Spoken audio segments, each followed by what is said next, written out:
c'est reparti. Alors, j'ai la caméra qui est un petit peu folle, donc on va se dire que tout est à reprendre. Donc comme je le disais, on est devenu propriétaire l'année dernière d'une magnifique maison avec un terrain qui nous est tombé sur les bras de environ 500 mètres carrés, complètement à l'abandon, en friche, avec une grosse partie du terrain qui, elle, est en pente vraiment assez raide, en tout cas sur la deuxième moitié. Un terrain proche de la forêt, c'est-à-dire que j'ai un bois privatif à l'arrière de la maison. Et là, on a eu beaucoup de travail, ce qui explique le manque de vidéos, parce qu'entre la maison, les enfants, le travail, parce que oui, il y a toujours du travail à côté, j'ai pas eu le temps de rajouter du contenu à la chaîne, donc je tenais à m'en excuser.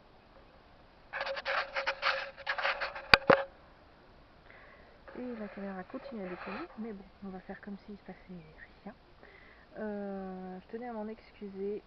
Après, voilà, hein, vous savez, hein, j'ai fait comme j'ai pu.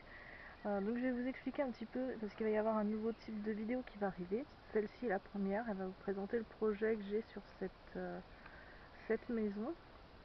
Un projet qui devrait prendre bien 5 ans à être mis en place. L'année dernière étant une année, on oublie, hein, ça a été le défrichage du terrain complètement encombré d'orties plus haut que moi, c'est-à-dire plus haut de 1,60 m, et de ronces plus grosses les unes que les autres. Donc le terrain n'est pas encore fini de nettoyer. Ce qu'il faut dire qu'en plus de tout ça, il y avait énormément de déchets. On a retrouvé des mètres et des mètres de barbelés, de grillages à demi enterrés, de vieilles casseroles d'huile de moteur, etc., etc. Un terrain complètement détruit, on va dire. Et mon but, ça va être de refaire un terrain propre, quelque chose de net, quelque chose de beau, quelque chose où on a envie d'être, parce que c'est un terrain sublime. On a une vue merveilleuse sur la forêt, sur un petit château, sur un ruisseau beaucoup plus bas. À l'arrière, on a la forêt qui nous protège, qui nous donne une zone de microclimat magnifique, pas trop froid en hiver, pas trop chaud en été, une zone parfaite en quelque sorte. Et je trouve ça vraiment dommage d'avoir voulu détruire un tel paysage. Donc sur ces 500 mètres carrés de terrain à l'arrière, on va dire d'exploitable vraiment beaucoup moins, c'est-à-dire on va réduire à environ 300 mètres carrés de terrain.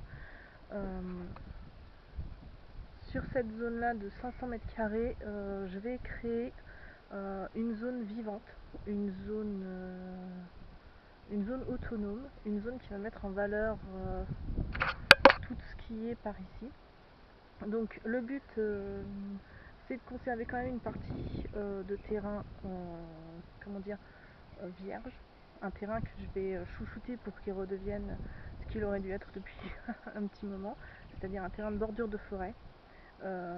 Il va y avoir aussi une zone de forêt comestible, c'est-à-dire que de nombreux arbres fruitiers, peut-être pas sur plusieurs niveaux, on va voir un petit peu comment ça se fait dans le futur. Un terrain, un carré, un coin potager aussi, un potager permacole, qui va être en bac, et ce pour plusieurs raisons.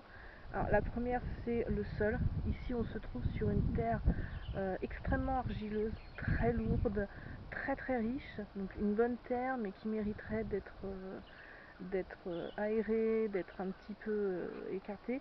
Alors ça pourrait être tout à fait fait sur un terrain plat, mais ici on se trouve sur un terrain en pente.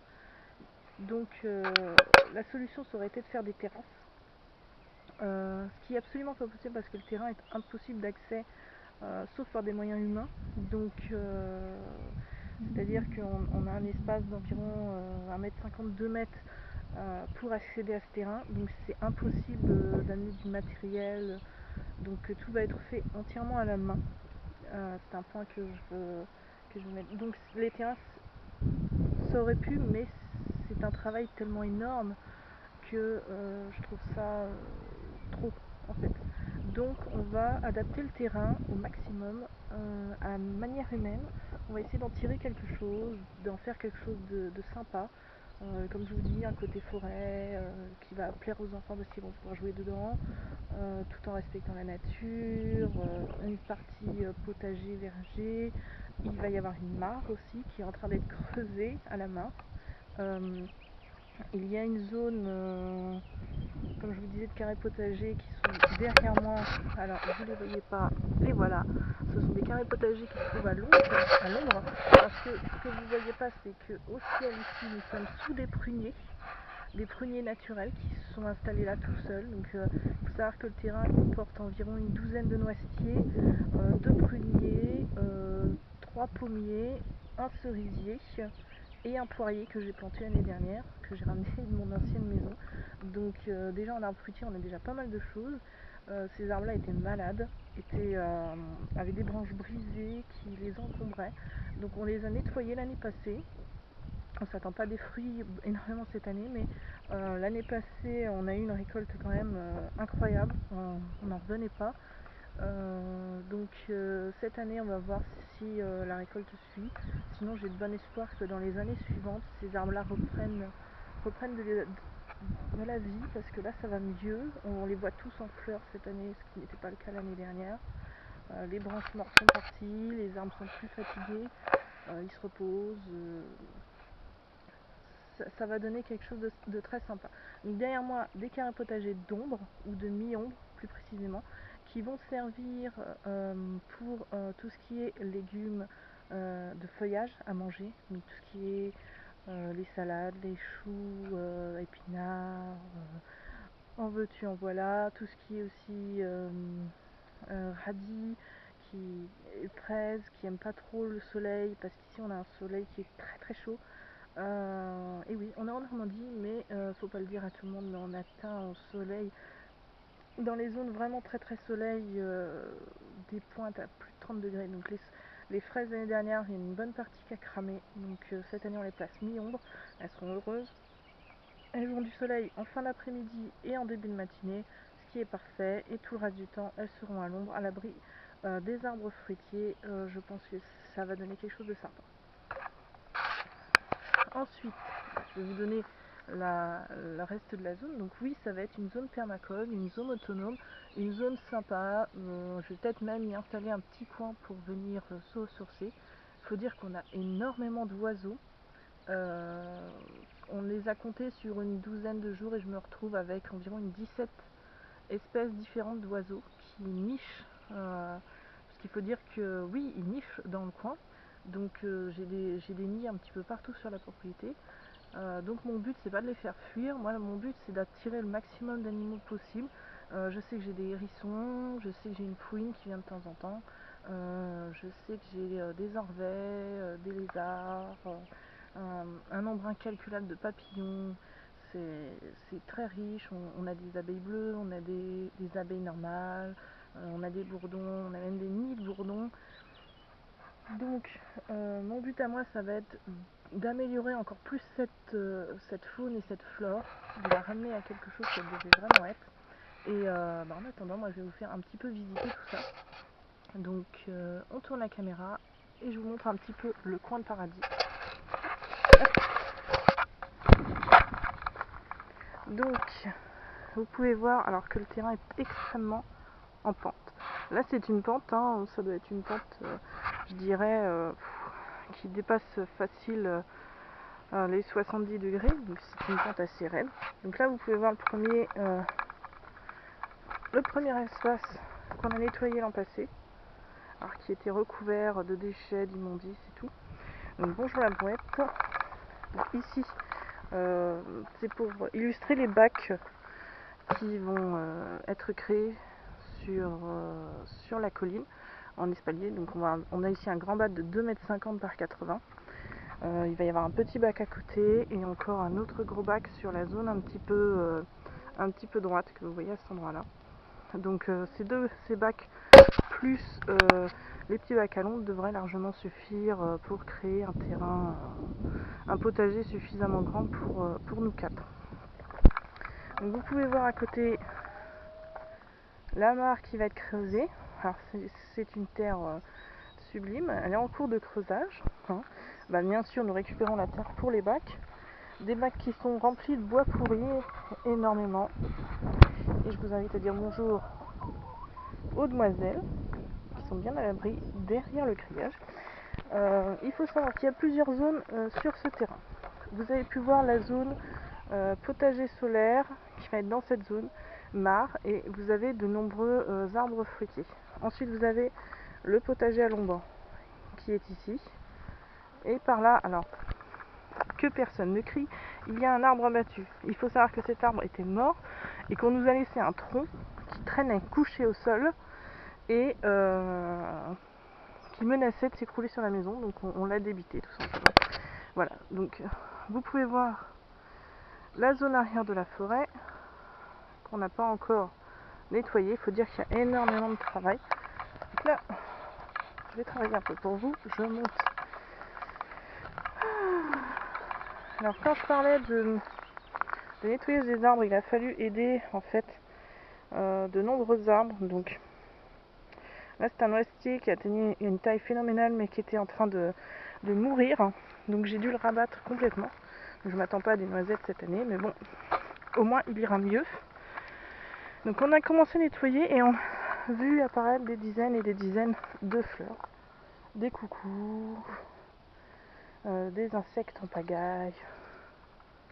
Le sol commence à s'assainir de par le fait qu'on ait retiré des déchets. Voilà, donc vous pouvez voir que c'est une forêt à l'arrière. Là-bas dans l'angle, vous voyez un tas de branches. Donc il faut dire qu'il y avait énormément de bois sur le terrain. C'était pas praticable.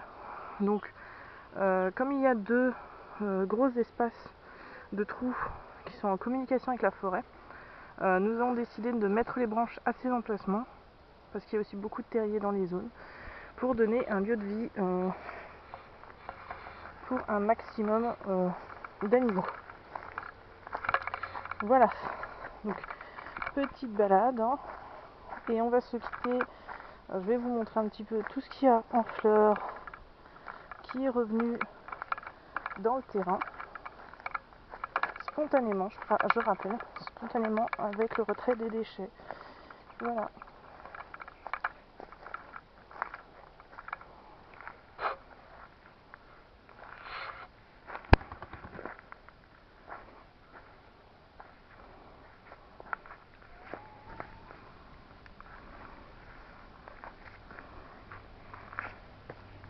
Il y a encore des déchets qui traînent un peu partout. C'est malheureux, mais c'est comme ça. Mais heureusement, ce sera bientôt entièrement nettoyé.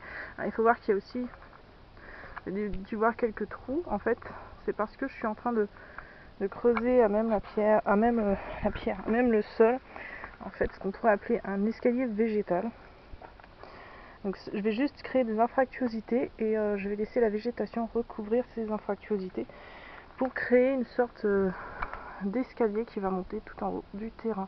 Et là, vous pouvez vous rendre compte à quel point le terrain est penché. Voilà, des petites violettes. Donc, il y en a un petit peu partout. Et je vous montre la zone potagère à l'ombre. Voilà. Donc, avec là-bas, nous avons un petit bac qui traînait comme ça, qu'on a recyclé, qui contient des petites ronces qu'on a préservées.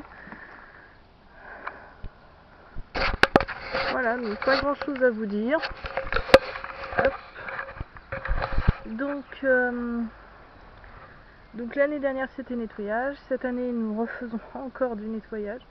Il y a énormément de déchets à évacuer, que ce soit des déchets plastiques, des déchets métalliques. Je ne vous les ai pas montrés, mais c'est incroyable ce qu'on peut retrouver dans cette terrasse.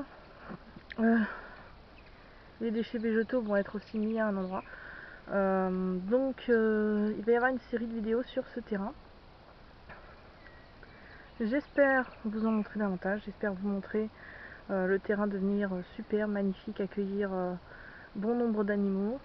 Il va y avoir énormément de fruitiers plantés. En un mot, ce terrain, j'espère en faire une forêt comestible, avec un côté potager, avec une mare, avec une zone où on puisse se détendre, un petit peu comme la chaise où je suis installée pour l'instant. Et la caméra qui déconne, elle va décoller toute la longueur, c'est pas grave. Donc comme je disais, j'espère que vous allez tous bien. Je vais revenir pour d'autres vidéos, celle-ci aura été un petit peu longue, je me suis un petit peu peut-être embrouillée. Je vous présenterai d'autres projets. Il faut dire que sur ce terrain, il y a une zone aussi dédiée à mes poules. Une zone qui va être plantée de fruitiers bas niveau, que les poules vont protéger et qui vont me permettre de les protéger, elles, de la pluie. Il faut savoir que j'ai une partie du terrain qui a été mal fait, qui s'affaisse, que je dois aussi réguler avec des arbres, avec... parce que là j'ai planté énormément de cornus, de forsythia pour que ça attaque tout de suite les racines, parce que j'ai cette zone qui est dangereuse. C'était la zone que vous avez vu avec du grillage. L'étape de l'année dernière, c'était commencer le nettoyage, sécuriser le terrain. On a rempli les bacs à l'ombre qui ont plus qu'à être taillis. Cet été, le potager, normalement, le premier bac soleil, ceux de l'ombre seront fonctionnels. La mare aussi. On continuera le nettoyage et il y aura la plantation des premiers fruitiers en fin d'été, normalement aussi, ou avant si j'arrive à trouver de beaux spécimens. Il faut dire que j'en ai aussi qui grandissent en intérieur, donc on verra. Sur cette zone, il y avait environ une quinzaine d'arbres. J'espère bien monter le terme de la zone à environ 30 à 35 arbres facilement. C'est une bonne terre pour les arbres, une mauvaise terre pour les racines des potagers, mais une très très bonne terre pour les arbres. Donc j'espère tirer quelque chose de bien et je vous invite à participer à cette aventure avec moi si vous le souhaitez, de voir un petit peu comment ce terrain va évoluer au fil du temps, comment on va le réhabiliter pour donner ce terrain qui est superbe, qui est très beau, ce terrain en pente, lui donner un petit côté forêt, un petit côté détente, avec peut-être même un coin pour venir lire quelque chose, s'amuser. Voilà, donc je vous laisse sur ces images. Je vous laisse rêver avec le ciel. Et on se revoit bien vite, j'espère. Bientôt de nouvelles vidéos sur cet espace, ce terrain que on est très content d'avoir eu, que je me réjouis à l'idée de transformer. Vous aurez aussi des vidéos sur un rana coloriage qui arrivent. Oui, je vous en ai préparé deux. C'est pas grand chose, ce sont des petites découvertes de livres qui sont arrivés ces derniers temps. En tous les cas, on se reverra. Je vous tiendrai au courant de ce qui se passe ici, de comment se déroule le terrain, de ce qui s'avance, de ce qui se régule, et au fur et à mesure du temps, vous verrez les différentes informations. Pour ceux qui me suivent sur le Facebook, vous pouvez voir au fur et à mesure des petites photos du terrain qui se transforment, des déchets que j'enlève. Ce sera un petit peu plus détaillé pour ceux qui me suivent sur Facebook. Après, je vous ferai un topo de temps en temps avec une vidéo. Là, on est mi-fin avril, donc on est le 20 avril. Je souhaite un bon anniversaire à tous ceux du 20 avril d'ailleurs. Et donc je pense vous revoir à la mi-mai, quand les plantations du potager auront bien entamé. Parce que oui, là, les salades vont être plantées, les radis sont déjà en passe d'être plantés par chez moi. Et puis...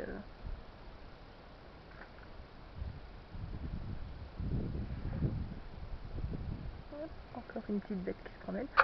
Donc à la prochaine fois et puis